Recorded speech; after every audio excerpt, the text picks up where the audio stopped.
A noi in passato ci hanno dato garanzie fino al 30 aprile, adesso un punto di domanda perché di fatto nessuno ci ha più informato concretamente di come proseguiranno le cose. In una battuta lo stato d'animo dei dipendenti del Teatro Comunale di Treviso, raccolta quasi furtivamente perché c'è il timore che prendere posizione ufficiale significhi non avere futuro nella nuova struttura che prenderà in carico il Del Monaco. Si autodefiniscono i fantasmi all'opera al Del Monaco, parafrasando una delle grandi opere che sono state nel cartellone del Teatro Principe di Treviso. Casamarca ha fatto un passo indietro e l'ipotesi di una nuova fondazione per la gestione non è percorribile. Quindi l'unica soluzione al momento è la presa in carico da parte della Regione con il circuito di Veneto Teatro.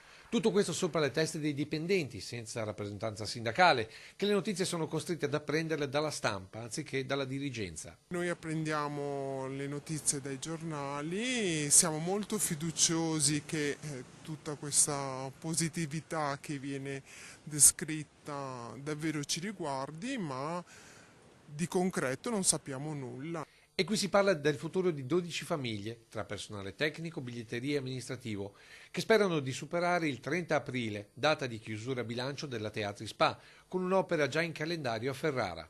Abbiamo un'attività programmata fino a fine maggio, inizi giugno, però non sappiamo che cosa accadrà a seguire e soprattutto che cosa ci aspetta.